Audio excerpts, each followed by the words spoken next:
We packing out middle school games that's at 3:30 in the afternoon. That's crazy. You know, they had to turn away like 60 people. Wow. Because they're just like, yo, this is a fire hazard. If people don't learn anything, please take branding seriously.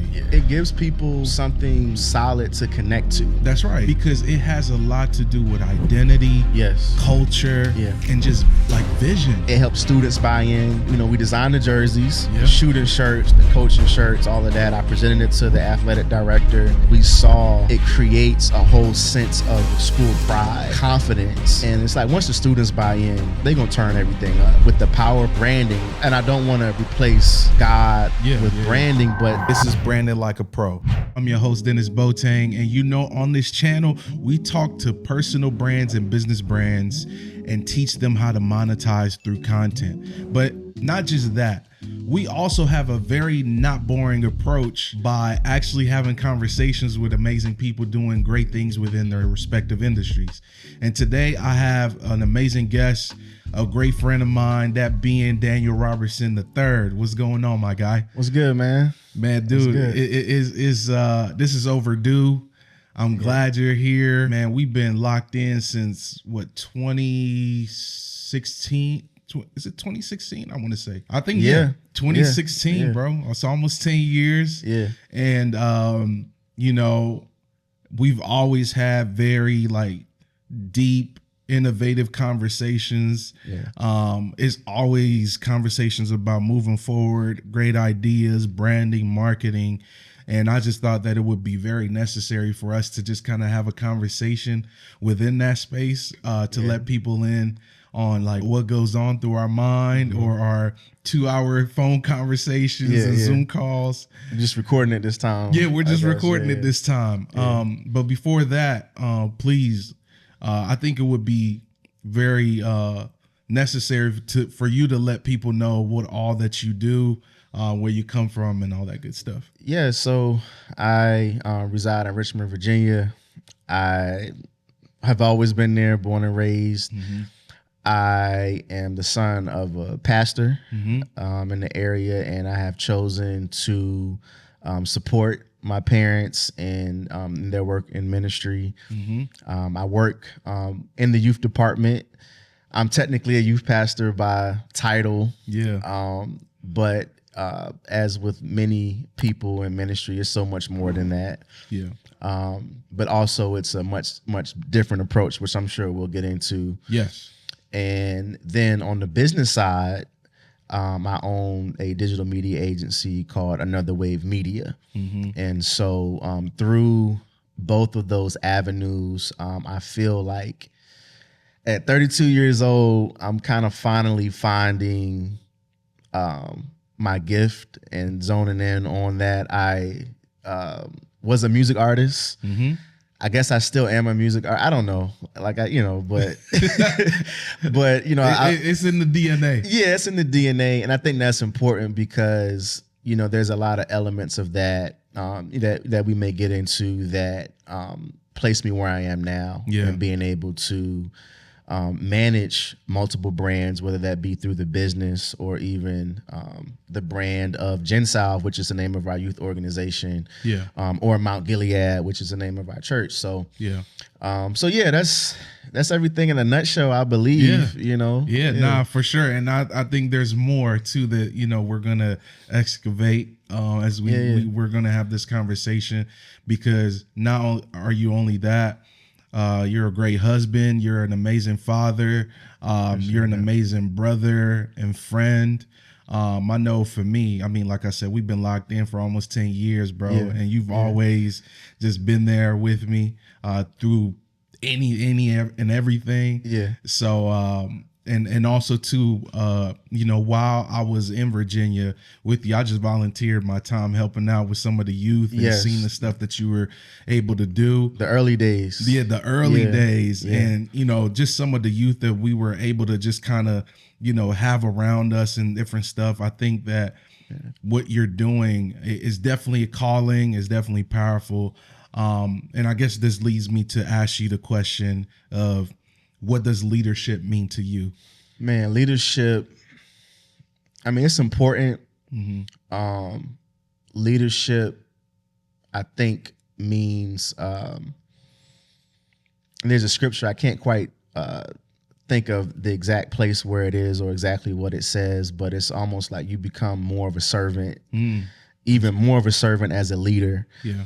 And that's kind of what it means to me. You lead by example, of course, but to me, leadership is also leading by innovation.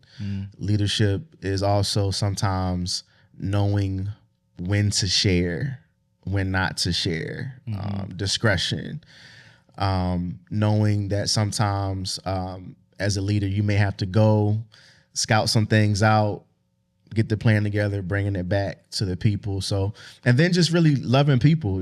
I think that leadership is just embracing people where they are, embracing them and seeing them enough to be able to notice strengths, to notice weaknesses, and to be able to encourage. And I think that in the arenas that I'm in, it's so important.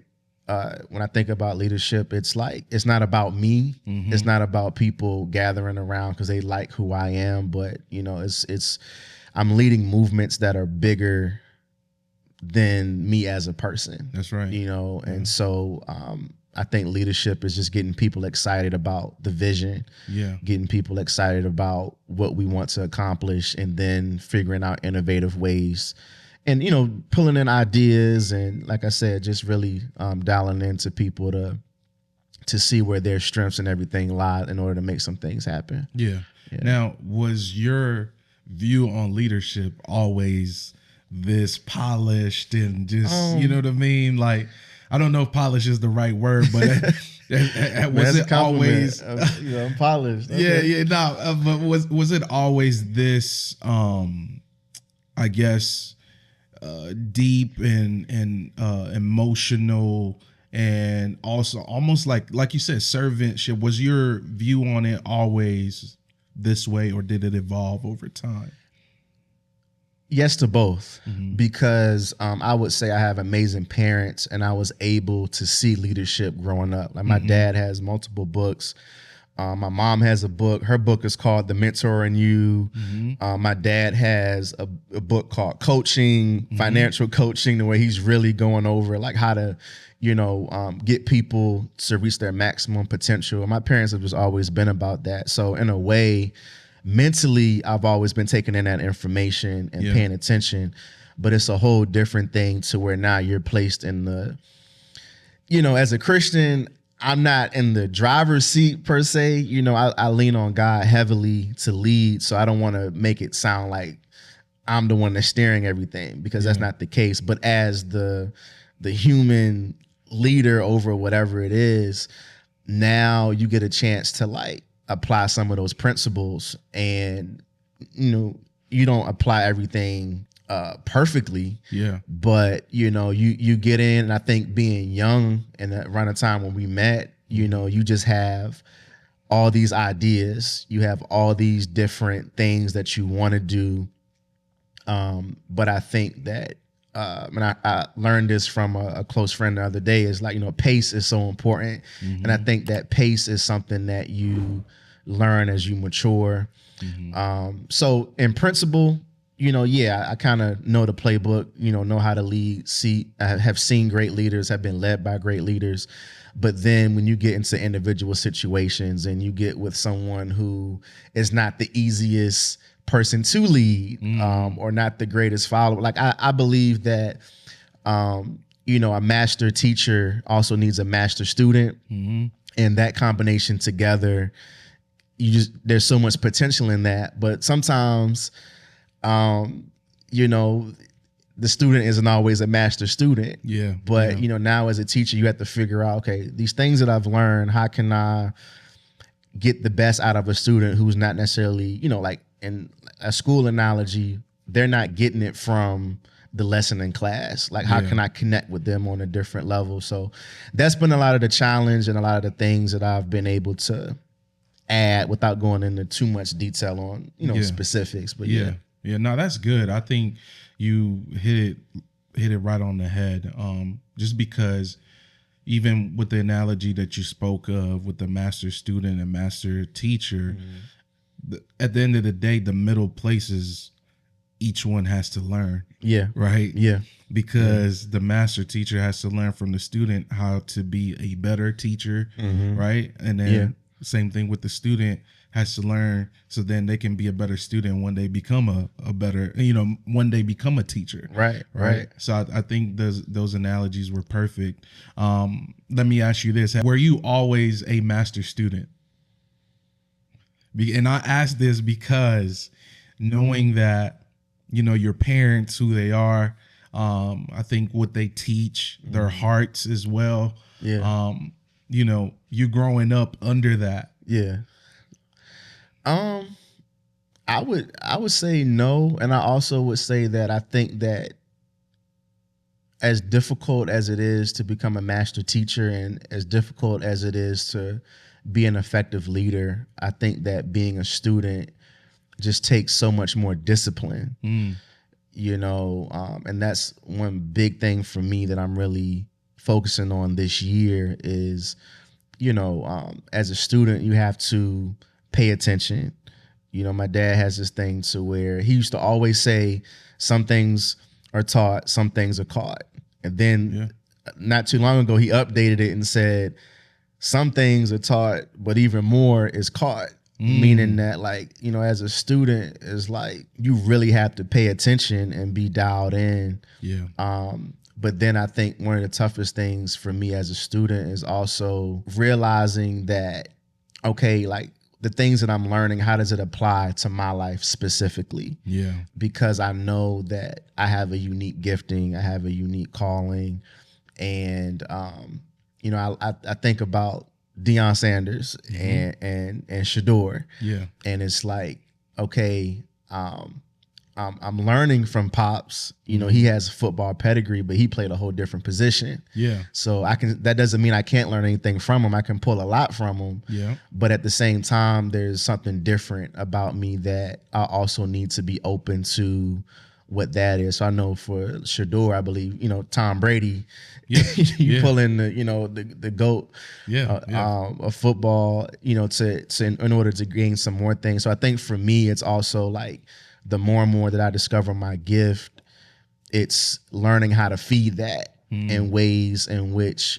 overall, I have great leaders and different things, but there's certain elements that my dad can't teach me. Like my dad is not, just as a simple example, he's not in Final Cut. He can't teach me how to line up a podcast and how to, he can't teach me how to open up Logic and produce. So just as a plain example, but he can teach me how to be, a great leader, a great pastor, how to love people, how to forgive. So, I think being a student and being a master student is very difficult. And I wouldn't even say I'm at a master level yet. Yeah. You know what I mean? I think it's something that I'm still, and we all are, we never arrive. You know what I mean? True. So, even as a master leader or a master teacher, you always remain a student as well. Right. That's right. That's what it comes back down to. Is you were speaking, I was just like, you never stop being both if you're intentional. Right. But then if you get caught so much into being the teacher, you're just on your way to just kind of wither away in a sense. Yeah. Because then, you lose respect of the student. Right. And I think the greatest teacher in the end is experience. Absolutely. Right. Yeah. Dang, man, we talking that talk, but I like this. But I do want to ask you this, because you mentioned about the part about, hey, I'm finally, I think I'm getting to understand what my gifting is. Yeah. What is your gift, bro?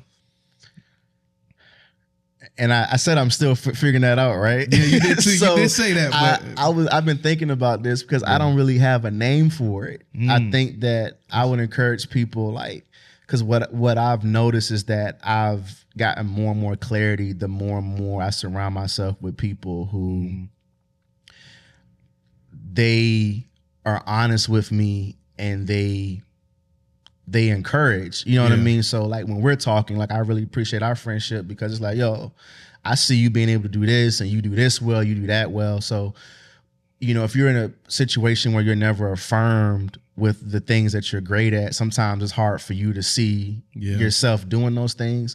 And I have a couple of other great friends that even, not to get ahead of us, but, even with the business and just, I'm just paying attention during summer camp. I brought somebody in to teach, 3-point lighting for portraits. And I'm just kind of just paying attention and then applied that. And then this person is not like, why are you picking up a camera? Like, why you doing that for? Shouldn't you be doing something else? But no, he was like, nah, like, bro, you have an eye.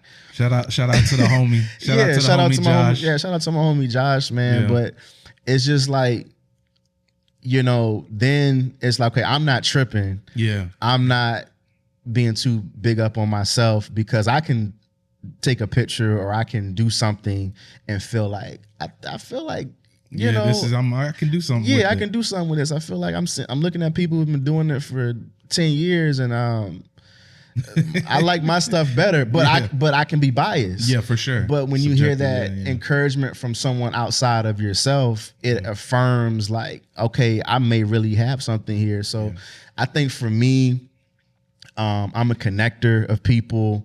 Yeah. Which works great for us in business because I kind of know like, yo, you need to link with such and such. And if you link with them, we can create this and do this from it.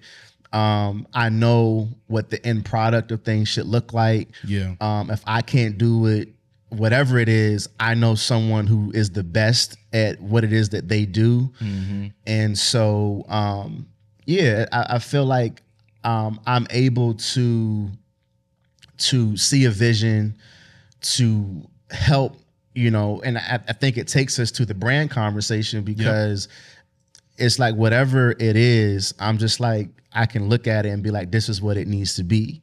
And then with individuals like yourself, if I want to go deeper into that, and because I'm not really interested right now in making logos and doing different things or really getting down into the nitty gritty, but I know who to call. Yeah. I know who would be dope with this brand to really make it be what it needs to be. So I don't know what you would call that. I feel like, things that come to mind, point man, point guard. I don't know. Like, it's just, I have to figure it out though. Cause I feel like it may be obvious to someone who's watching. Yeah. It may not, it may be just as cloudy to someone watching as it is to me. But I feel like the more and more I figure it out, the more income starts coming in. Oh yeah. You know what I mean? When you're able to coin what you do. Yeah.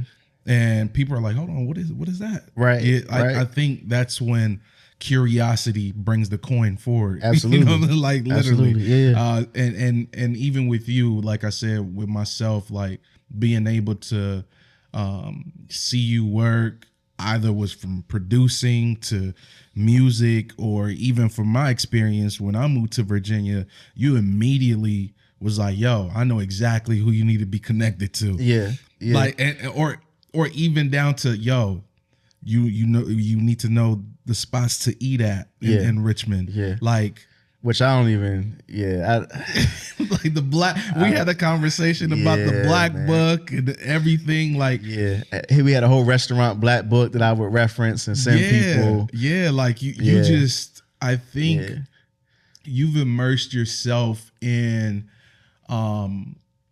I guess, in the culture of connecting to where it's just easy to you.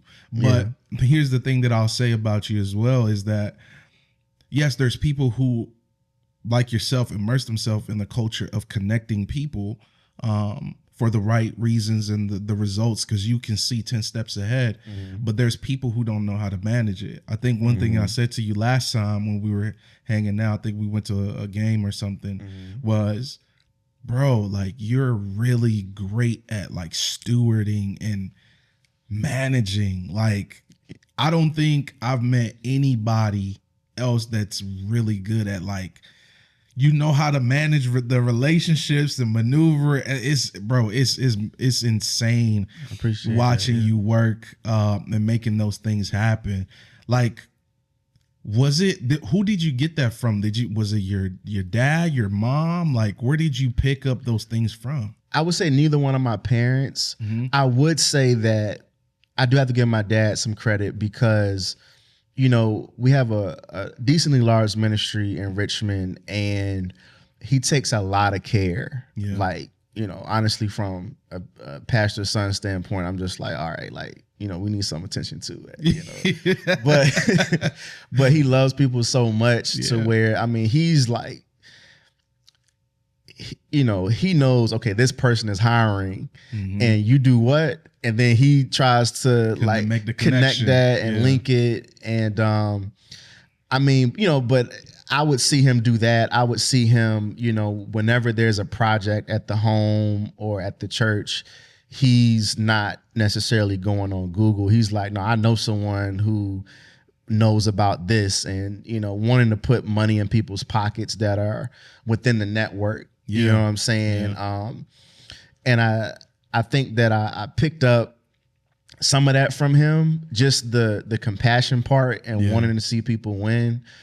And then I think just friends over the years, you know, and, you know, we all have networks to where we know, okay, like I didn't have to go find all the restaurants, but I got a friend who knows, and now because they know, now I know. Yeah. So now I'm able to connect that, and, you know, just taking an interest in, you know what, I have to give my dad a little more credit than what I'm even saying, because it's also about seeing the gifts in people. You know what I mean? Seeing what someone is good at.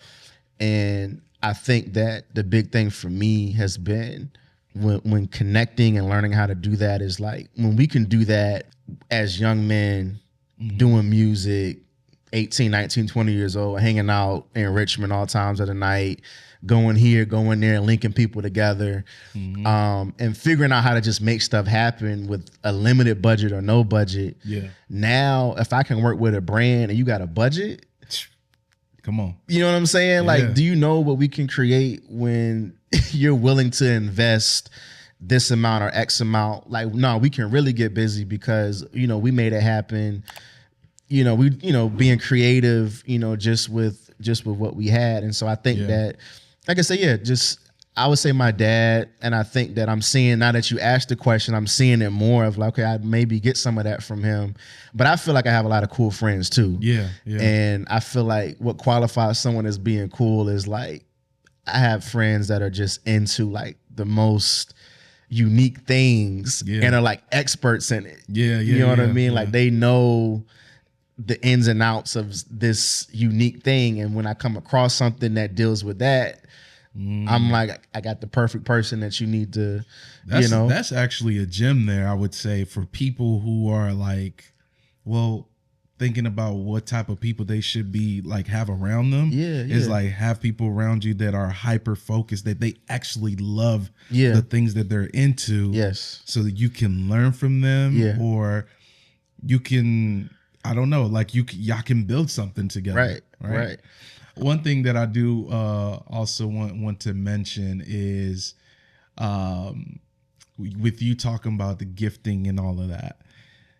And I know I'm bringing up our friendship a lot because, I mean, that's the experience and the references that I have. So for the audience there, I'm going to make sure that y'all know too. But so when I was working at ESPN and we used to record our podcast on Wednesdays, I remember top five podcasts. I remember you saying, and it never left my mind. And that was around the time too, where definitely I've always been in love with branding, but I just didn't fully understand the power or how to invite the power of branding to where I was at. Yeah. But I remember all of us guys being in the studio, and I think we got Red Eye Cookie or something like that. He was like, bro, you need to get Red Eye Cookie to sponsor this. Right. And I remember I was like, yo, like, my mind never even went there. I'm just thinking about, it's late night. We're recording a podcast. We're enjoying Red Eye Cookie, which is the cookie place to go to in Richmond. Yeah. And that there, when you said that, definitely like got my wheels turning a bit. It's like, oh shoot, you got a product, influence, relationships, connecting. Yeah. I was like, oh wow. Yeah. Ever since that day, I think it made me really realize or want to make sure that I'm able to connect the dots. I think that statement helped me with where I'm at today, and that's why I'm able to, if I design or help this podcast or I help this personal brand, we can connect them here to be able for them to monetize the brand wins and the personal brand wins. Yeah.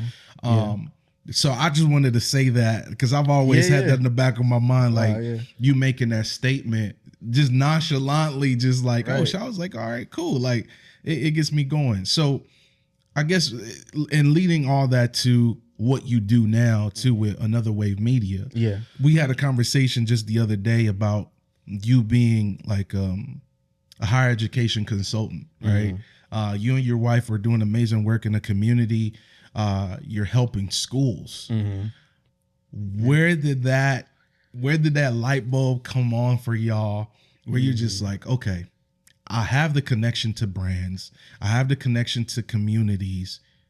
I'm going to connect that to schools. Yeah. Other people would probably be like, nah, I'm going to connect that to an event. I'm going to just throw parties or whatever the case may be. Yeah. That, which is all fair. Right.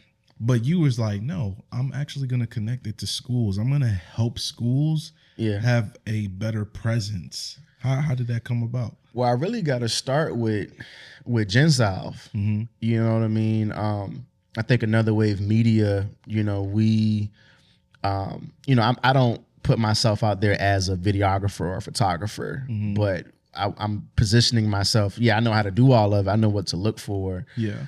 But, we want to, definitely be an agency in that terms. But when we decided to start keying in on schools, it really starts with GenSouth, and GenSouth stands for Generational Salvation. Yep. We have chapters in Louisiana, Columbus, Ohio, Alabama, Albany, Georgia, and then we have Richmond, Virginia, and we've kind of just really pushed the needle with it. And so churches have always tried to figure out how to really connect with schools. And I remember calling you because the school reached out. We were doing different things with the school already. We have a farm that our church has with over 20 fields, and we grow the produce and we give it all back to the community. So we connected that with the school, and I was talking to the librarian, began sharing with her, and she was like, we need to hook the science program up to this, the earth science. And so that became a thing.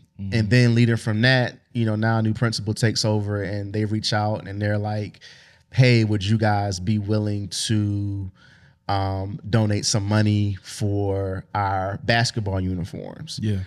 And then I got to give God credit, got to give Holy Spirit credit, because that's when it was like, ask them what they would feel like if we designed the jerseys. Don't even know who, I'm sure it can be done, but I'm like, I don't know where we're going to get the jerseys from. Yeah. But I just asked them, like, what would y'all feel about that? They said, yeah. So I hit you up, and I'm just like, all right. And I don't remember how clear I was with what I was telling you at the time, but I was just like, my homie is dope at really pulling everything together. I think when I think about branding, I think about like, it's like fireflies, and it's like all these ideas and all these different directions, but it's kind of honing in and capturing that. And so I kind of shared about the team and what was going on and different things. And it was like, we designed the jerseys. Yeah, we did. We put a whole package together with it. We had the shooting shirts, the coaching shirts, all of that. I presented it to the athletic director, and then she asked, hey, are you guys gonna come to the games? Yeah. And of course I was like, I'll come to a couple games. We went to every single game. Yeah. And what happened was that we saw with the power of branding and I don't want to replace God with branding, but like he uses our gifts to do things. And so now all of a sudden, parents people in the crowds at games. Now we walking to the event with Gen Salve on, and now everyone's asking, what is Gen Salve? Yeah. So I'm starting to see the power of like, yeah, we could have just donated the money for the jerseys and no one would have ever known. And not that we want credit for donating the jerseys, but it gives people something to connect to. That's right. You know what I mean? So we went through that whole process, did a lot of stuff we can't even put on video, stuff that we can't even necessarily share on social media with individuals on the team and different things, but it opened up a door. Yeah. Then we decided, all right, well, my homie just always, my homie Jeremiah with In Focus Media, who's a media company in Virginia, he shows up with a camera. He works at the church as well. And then we put out a video with highlights. Yeah. Video went stupid. Yeah. Like, at the time we probably got, we still don't have a huge following necessarily in terms of like hundreds of thousands of people, but we grew our account tremendously. Yeah. And that wasn't even the goal of it. We just wanted to kind of capture, okay, we gave out these jerseys, let's tell the story to, so our donors can know like this is kind of what we're giving to. Yeah. Well, when I saw the impact of it, it was like more and more started clicking and making sense. And so now I'm just kind of like, all right, the power of branding in schools, it creates a whole sense of like school pride, of confidence. Yeah. We did some blazers for the team recently where, we put their logo, put our logo on it. Yeah, which were insane. I was like, man, wow.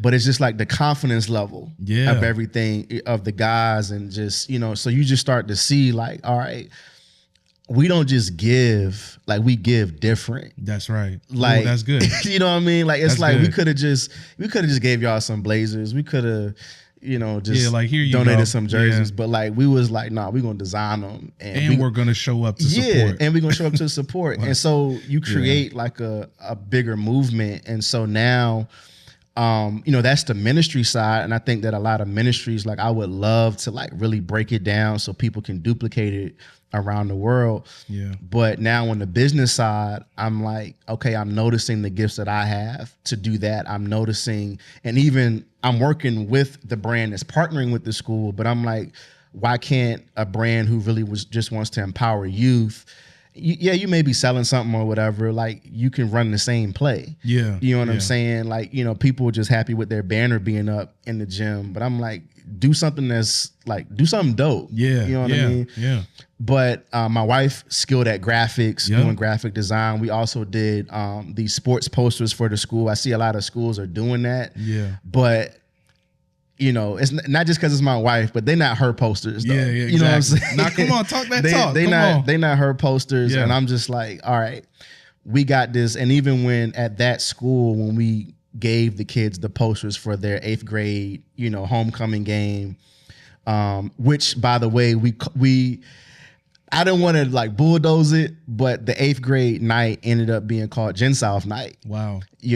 And I saw Kith, that's what that brand that I look at. Yep. Mm-hmm. They do Kith night at Madison Square Garden. I'm like, why can't we do Gen Salve night at an 8th grade game? Mascot. I see you rocking all Kith right now. You know what I'm saying? Mascot, stickers, meal kits, everything. And like I said, you just begin to see the power of it. So now on the business side, when we start dealing with schools, now I see it different. I'm like, schools need this. Yes. So any school that has a budget or is willing to invest into creating a culture, and it's not necessarily even creating a culture. I find schools are interesting to me because the educators, the administration, like they may already have their pillars. Yeah. They may already be making a major impact on the students.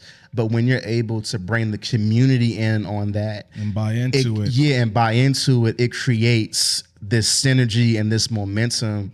And that's what I'm trying to help schools accomplish. And so it wasn't until a few months ago to where I'm like, hey, I think we really need to focus in on schools, because I think schools now, the challenge is sales. I don't have a sales background, but it's like sometimes maybe principals or people already know we need this, but to me, sometimes you got to get people to see it. That's right. And realize like, no, y'all need to take this up a notch. Like, so I feel like it helps students buy in.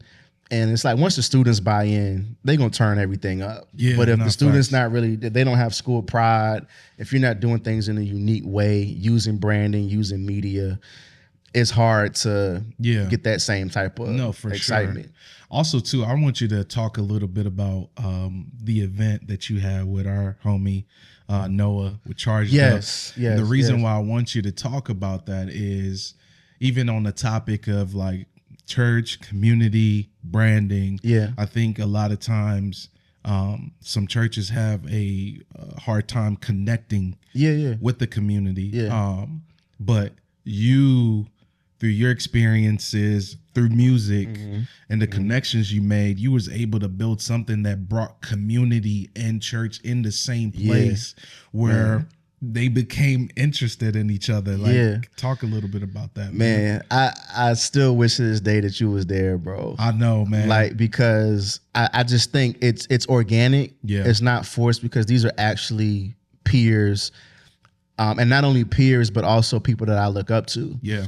Noah O has a store in Richmond, but even before the store, one of the most consistent out there rappers from the city. Yeah. And one who initially, I'm a shy guy. Like I'm not, even though I'm a connector of people, I'm not necessarily the person that's going to go introduce myself to somebody. But if I know somebody and you're a stranger to them, I'm going to make sure y'all connect. So, he's somebody that I went to, there used to be a podcast called It's the Real. It was two Jewish guys, and they were really immersed in like hip hop culture. Yep. They did a podcast that was a Rockefeller reunion, and pretty much everybody except Dame and Jay was there. And I went up to New York. I was like, I just got to be in the building. So I flew up. Was looking to maybe link with somebody, and but I walk out and Noah O was sitting on a milk crate in New York, and I'm just like, oh yeah, we had met before, through music and different things, and he was always pleasant. But he was like, yo, like, what you getting into? And I'm like, I mean, I was just gonna go and maybe, I had a 4:30 a.m. flight or 5 a.m. flight or something like that. Two so guys from Richmond, just running into each other random. But I believe in divine like appointment, and God has a way of bringing people, places, and things like together for His glory. So I'm like, man, we in New York. I ran into this guy, and then we talked 2 or 3 hours. We just, he wanted to grab some pizza, so we talking. He had a spot in Brooklyn at the time, and so we were just building. I'm learning about his background, sharing about our faith, music, Richmond, how to maneuver even back home in the city, what he's working on, what he's doing. And then, we didn't necessarily stay like super connected, but whenever we would run into each other out in the city, it was always love. Yeah. And so I forgot what happened, fast forward to last year when we did the event, but I got reconnected and we had a conversation before, I believe, he was about to, actually, I know it was a Talib Kweli concert. My brother has this this big 8-foot mural of Talib that someone did for him. And he wanted Talib to sign it. So I ran into Noah O at that event. And Noah had seen a video that I put up about the farm and how we are having kids to work on the farm and with produce. So he was asking me a lot about that. He was really interested in it. And then he had a festival coming up. He did his first Charged Up festival in the city, which I believe was a success. And I was like, yo, I know it's late in the game, but how can we get involved? He's like, yo, we about to get these jerseys made. I'm like, yo, Gensile will cover the cost of them. And so because I know the event, he's pushing so much positivity and just trying to cut down on violence. Even where his store is, it's a safe haven for a lot of people. Wow. Yeah. So fast forward, we did that event, and then we began talking afterwards, like what else can we can we do? Yeah. And then he was telling me about some of his frustration with, all elected officials are not, some people just want to show up for the photo ops, but they're not really doing the work. And so he saw some of that when getting support to do his event. And then, some things they wanted him to do something like, we're from Virginia. Our main area code is 804. Yeah. And so 804 Day is August 4th every year. And so we were like, we began talking about that and what we can do. And I began talking about our partnership with Bouchard. We were coming fresh off of that. And so linked with the principal, linked with him, we came in with 804 Day game. All right, so 804 Day game comes, and because of his influence, he's very respected in the city. So you got all the creatives, all the rappers, the different people. And then I know some of those people as well. So I'm, the barbers, automatically, our church and everybody. So you got everybody in the same building. Yeah. But like, it's something that like I don't know if you would say it wouldn't work, but we're called to love people. We should be, loving of people. We should be, we should have a lot of grace. There's truth that comes behind it in order to really free people.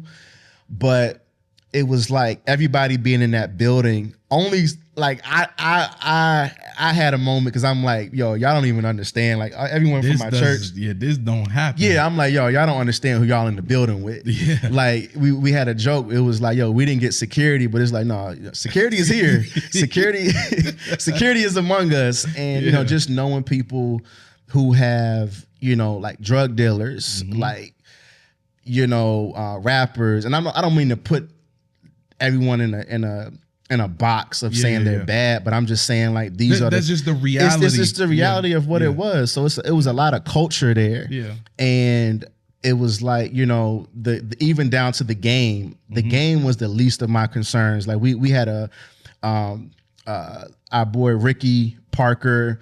Man, shout out to Ricky. I forgot which bank what bank he's with, but he brought a bank in to sponsor, bring a bunch of book bags. Yeah. We gave a lot of supplies back to the community. We had free haircuts. We had the food trucks outside, and a lot of the kids from Bouchard that we just supported came back to playing the game. Yeah. The game went to overtime. Wow. Gen South won by 1 point. And so even the game itself was like, everybody energetic. Was really into it. And then we had a chance to pull everybody to the middle at the end, and we prayed. And I'm like, yo, y'all don't understand. Like, and so then you got podcasts, like podcasts that are not Christian-based podcasts, which you can hear from the first 15 seconds of when the podcast starts. But people saying, no, Gen South got motion. Like what they're doing in the community is big. Yeah. And so that event, and like I said, branding with him taking his brand seriously. Yeah. Now when you say Charged Up times Gen South, now it becomes something special. Holds weight. It holds weight. And it was bigger than like we even, it was like we got to get together and kind of just like what just happened. Yeah. But see, to that is why I think that if people don't learn anything in life, please take branding seriously. Yeah. You have, because it has a lot to do with identity. Yes. Culture, and just like vision, it gives people something solid to connect to. That's right. It's like you can have an idea of like, I want to do some positive things for youth, and I can still do all the things, but when I put a stamp on it, when I round it up, lasso that thing, and really like have like a clarity of what this is, now people can support it and become a part of it. And now once that reputation is there, now whatever I put that name on, like we're opening up, because now at the church, we've always had Gen South sessions for the church kids, people who are members who bring their kids to church. Yeah. But now because we're becoming so known within the community, now it's like, all right, well, we don't want to get into any funny stuff with, everyone wants us to come mentor and do different things, but we know that, we have a message of Christ that we don't want to force on the kids. Yeah.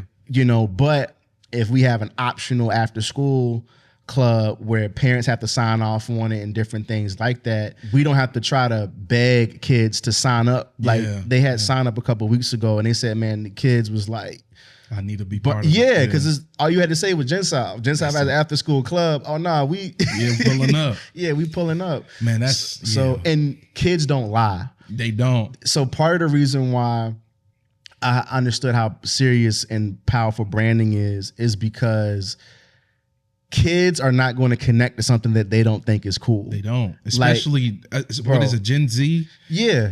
Gen Alpha coming up. Bro, they're not going to rock with it. If they're not with it, they just not with it. And I think if it's effective based on the responses and the things that we're getting back from these kids, we really got something. Yeah. And there's really a gift within myself and the gift of a number of people that are around me, including yourself. Yeah. That make this thing go.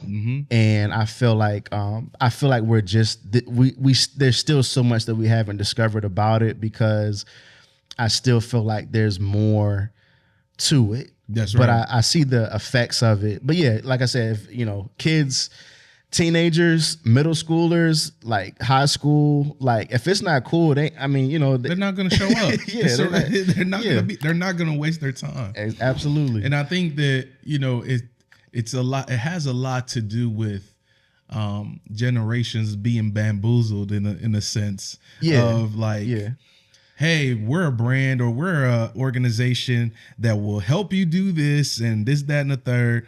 And it's just to get you in, and then those things are not delivered.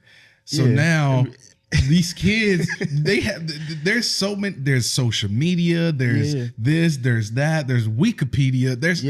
There's so much out there as far as information where they can see the lies. They're like, yo, and it's like the music industry invests billions into reaching them. That's right. You know what I mean? And figuring out what works. What are they responding to? That's what they don't make music for us no more. No. You know what I'm saying? They Not a chance. like what's being pushed, what's popular is not for us. It's for them.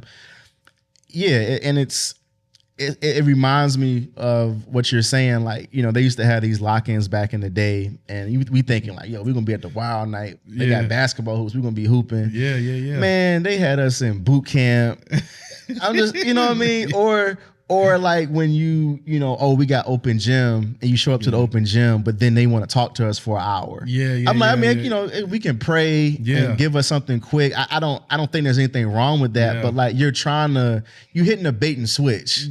You know what I'm saying? Like, and it's just like, yo, we came here to hoop and we didn't come here for church or to be in a, I done invited all my friends. Bro, like now they mad at me because we in here doing planks and sit-ups and stuff, and you know what I mean? And now they saying, oh yeah, like, with basketball, that's you only get one run. Crazy. And then, you know what I mean? And wild, bro. Like I remember being, and I think that's part of it too. Like if you can remember, and if you can stay a kid in certain elements in your mind, like you know what will work and what won't work. Like you know what's dope and what's not dope. I agree 1,000%. I think for me, that's what some of the best and painful memories come from childhood. So it's just like, yo, I remember what that felt like. Yeah. So I don't want to build that same experience for a client or a potential client. Right. Especially if we like relate on that. Absolutely. Right. So giving something different. But even what you're saying, I'm remembering some of the stuff that I went through as a kid, and I'm like, dang, they meant so well. Yeah. They just didn't have a soundboard. I don't think there was enough inspiration out there because not many were living out their purpose. Yeah. But instead they were doing what status quo, trying to meet that. Instead of being like, hey, you know what? I'm not going to go to college or I'm not going to go learn a trade, but instead I want to go be an entrepreneur, or I want to launch a sports ministry, or whatever the case may be. I don't think there was enough of that happening. But now we're like, there's no separation between church and your passion. There's no separation between your faith and your business. So I think that, you know, that it's a new age. It is. And there's access to so much more. That's right. Which can be a, you know, it could be a negative as well. Because whatever thought pattern that's out there that you want to align yourself with, somebody on the internet will verify it. But yeah, and it's like real recognize real. Of course, yeah. And it's like, you know, I think being authentic helps. And I think that even going back to like with us as an organization showing up for Bouchard, like it wasn't a requirement that I need to speak to the team before the games or I need to be the chaplain, I need to do X, Y, Z. Now, did those things happen as they asked, you know, here and there? Yeah, but we didn't come to the game to be able to do that with the guys. It was like they saw us like, yo, we're here to support y'all. You know, y'all are young men who, you know, we see are striving in school. We see that y'all are striving to do different things, and we're going to be here and we're going to show up and we're going to support you. Simple as that, you know, and from that, now you build the trust.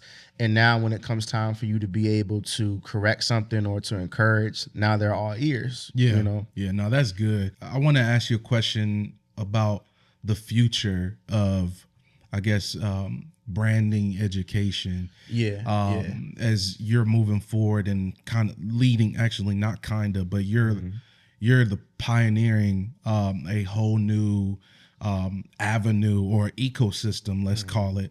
And yo, I know you're a middle school, but this needs to be taken seriously. What is some of the innovation that you want to see in the future from that standpoint, branding, education? What are some of the things that you want to see or that you plan to do, if you can share?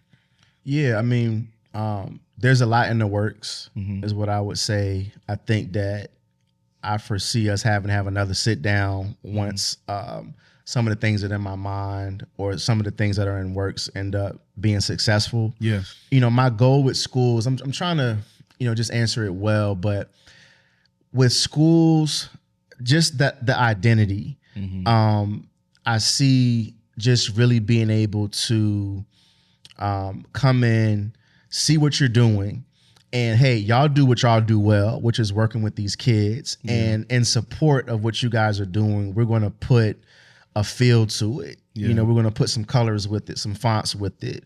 We're going to put some videos with it and really put a spotlight on what you're doing. I think that's pretty much what it is. It's not so much that we're coming in to create or tell a school what they need to do. It's just like, hey, give us your Instagram login and your Facebook login. And let us help. Yeah, let us help. And I want to turn up schools to where and the interesting thing, even with the school that we initially worked with Gensal, is that was the school that was kind of like, you know, if you can change your address or get your child to use someone else's address so they don't got to go there. Oh, wow. That's, you know what I mean?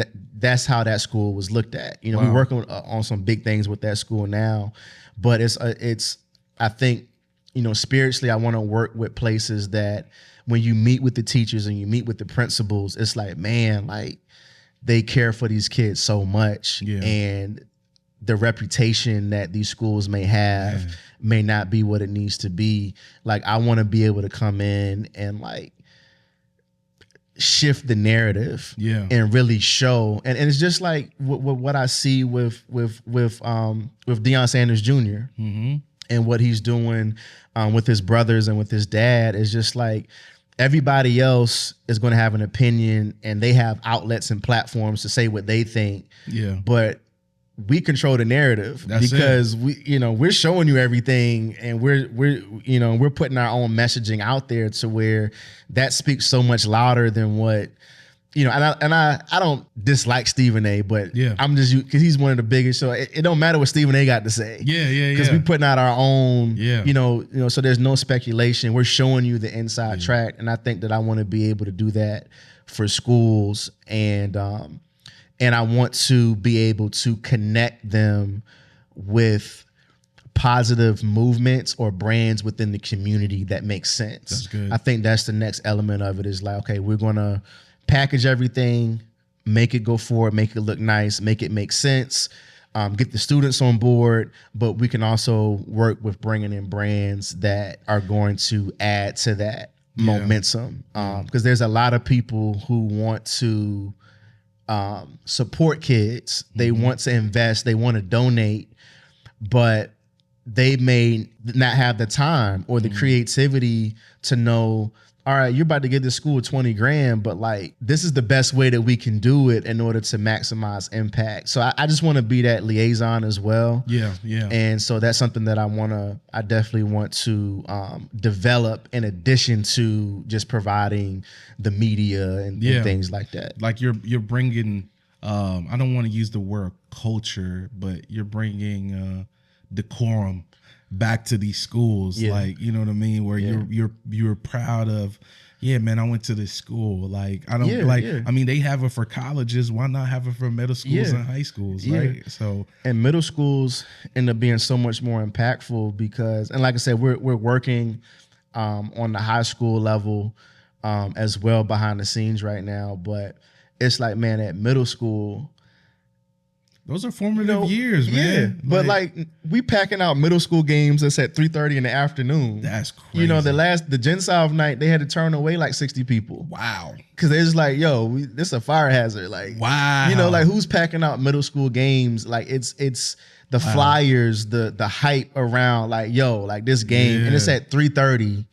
And it's being packed out. Like that's, you know what I mean? Like some high schools are already kind of got some motion like that, but you do that on the middle school level, I think it's special to be able to do that there. Yeah. And I can only imagine the higher education schools where it's like, they're pushing. They just don't got that missing piece of like, I feel like churches are the same way. Yeah. You know what I mean? You can have great, like think about, I know, 2819 Church, Philip Anthony Mitchell, very popular right now, but like what if there were no scribes? And that's another big thing. I'm like, what if the disciples weren't writing down anything that Jesus did?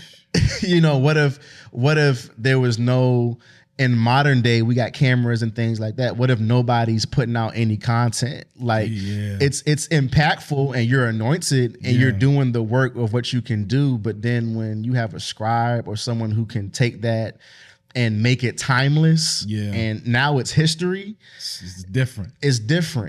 And now so many more people can be blessed because of it. So I think it's the same thing as like, I just really want to work with it's like you already got something. I don't got to come in and create nothing. That's right. Or got to make it look like it's something and it's really not. But I want to take something that's like, man, y'all are really, let me, tell the story. No, that's good, man. Look, I got one final question that I want to ask you. And this is more personal. Okay. In a sense, like focused on you. Okay. What is next for you though? And the reason why I asked this question is because I've seen you be a producer. I've seen you manage artists. Mm-hmm. I've seen you be an artist yourself. Yeah. And for everybody listening, he was not a mediocre one. He could spit. Like you done, bro. Come on, man. I mean, some of those songs that you unreleased songs, bro. I'm like, yo.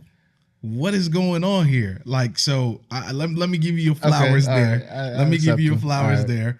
But then you've also gone from that to also being youth pastor, youth leader, community leader. What is next for you? What would you like to see for yourself, and how would you like to evolve? Well, starting where you're starting at, music has me absolutely jaded. Wow. Because and my wife has to kind of let me know or encourage me, but it's like with music, how it is. I think you might have been around when it's like we in the studio from 6 p.m. to 6 a.m. and perfecting things and passion and having fun, which was great. Videos. And then there's everything that's okay. Now that we got the music, now we need to shoot a video. We need to, so there's all this work that's put into it.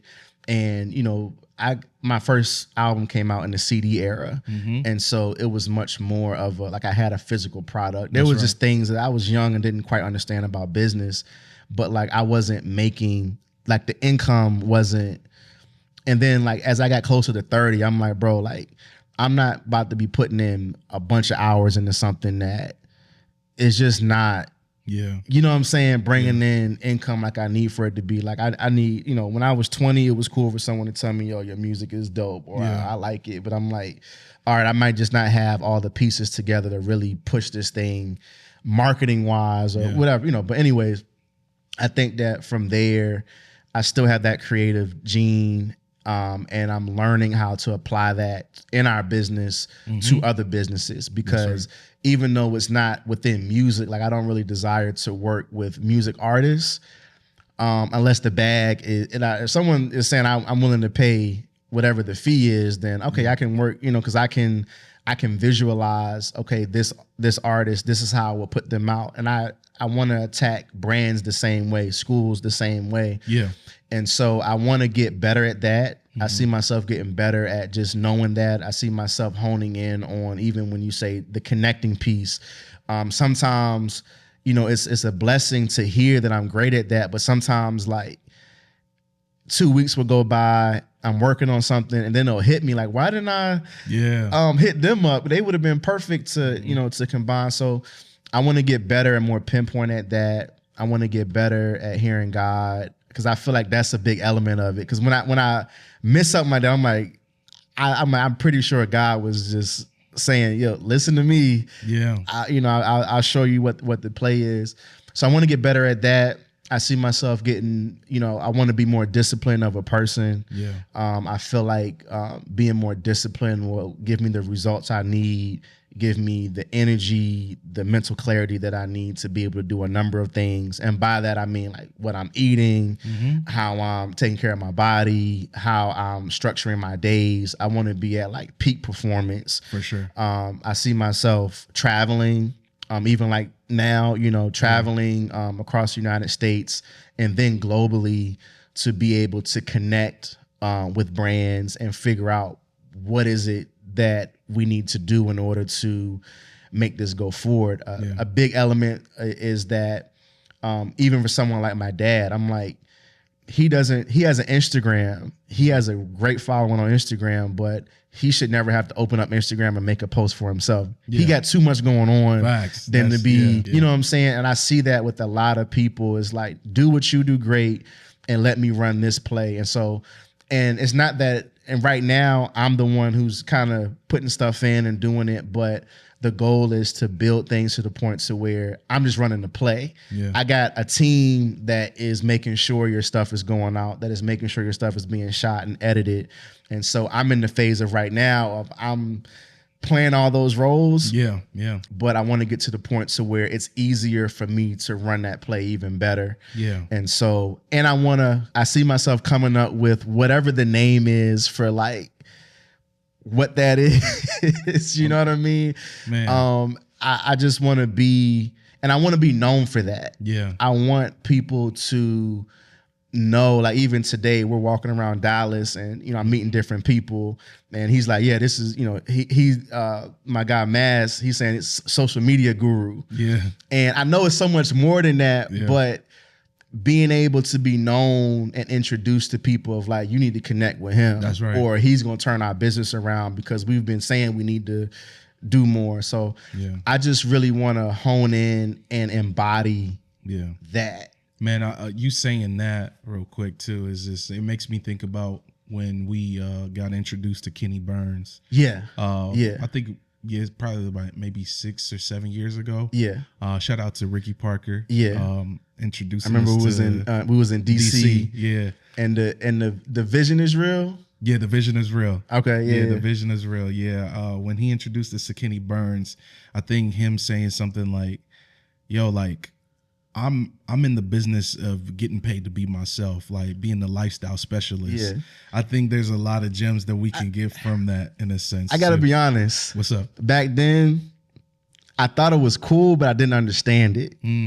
There was another gentleman who was in the DC area, and like he was similar to like Ricky Parker. I forgot his name, but he would be like first row at the Wizards game, like on the floor and stuff too, and kind of doing a similar thing where they would like, you know, in their industry that, you know, they may be bringing together like, I forgot the spirits brand that they were connecting at the time that they were really pushing. Uncle Nearest. It may have been Uncle Nearest, and it may have been another brand that they were working with too. I know Kenny. Yeah, Kenny definitely was pushing Uncle Nearest. Yeah, but it's just like, but I kind of didn't get it because I'm like, all right, the lifestyle specialist. It just seemed like a bunch, like just being honest. Yeah. I stand corrected now, but I'm like, it just seemed like, all right, like, and you know, I say it lightheartedly, but man, Dennis got me out here. Okay, the guy, he got some gems, but it just seemed like it was a bunch of BS. Like, what does he do? Yeah. You know what I mean? But now I'm seeing like it was right in front of my face. He's connecting this brand to this brand and creating the play on how that can benefit both brands and how that can go forward. And all he's bringing is just himself to the table. Exactly. And that is why the power of branding is just so. I mean, I understand it now. Yeah, that's why for me, even in the Bible, I'm constantly like looking for gems that have to do with branding. Yeah. I mean, it's just insane. But I know that we could go on all day, bro. Well, let me just give one real quick. Yeah, for sure. When you say in the Bible the story of branding, one that my dad tells a lot, because even how he's not big on like, he doesn't really even like the term branding, but he understands where I'm coming from. And I'm like, we need to kind of shift into this or that. When the Queen of Sheba came to see David or Solomon. Yeah, Solomon. I think it was, she came to see Solomon. Yep, and she had a train with her. I mean, she had, you know, I guess animals and all these fine precious metals, you know, to give as a gift. And I guess to learn from Solomon and his wisdom or whatever. And the scripture says, like, you know, when she got there, she saw how his people were dressed.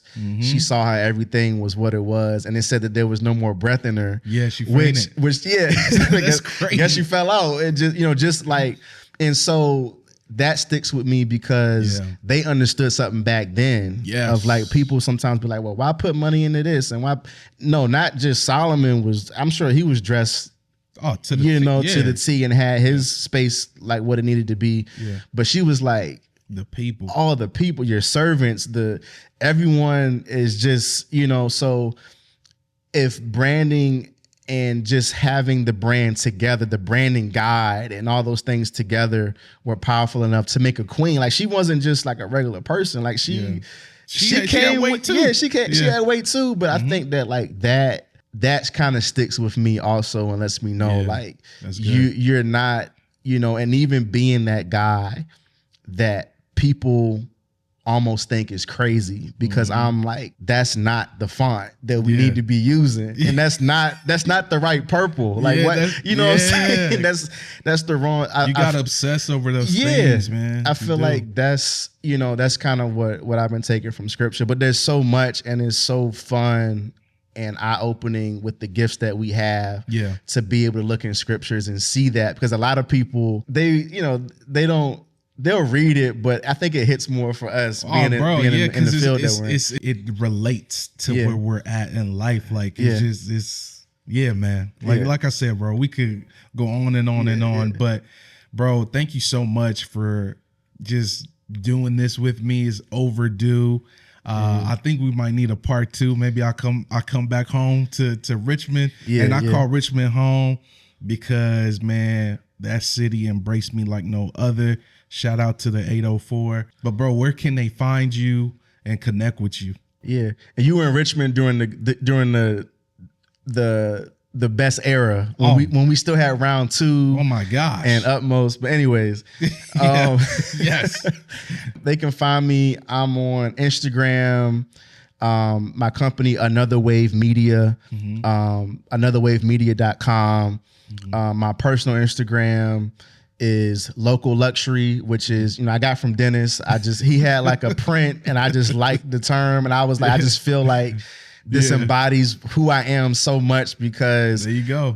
I'm occupying the community locally. And then I just have a taste for just nice things and aesthetic and things like that. So local luxury dealer. Yeah. There we go. So it's local luxury, but like luxury, I think has like a V in it or somewhere instead of a U. We'll tag it in the tag description. me. I'm not really pushing the personal brand right now. So, but once I do, I'm gonna have my branding together. Yeah, we'll get it together. We'll get it together. Yeah. But you guys, thank y'all so much for tuning in. Also, too, if you're interested in finding out more about your personal brand or just your business brand, make sure that you download the branding roadmap as well, as available for you guys to use. But with that, I'm your host, Denis Boateng. This has been Branded Like a Pro. Thank y'all so much. Till next time.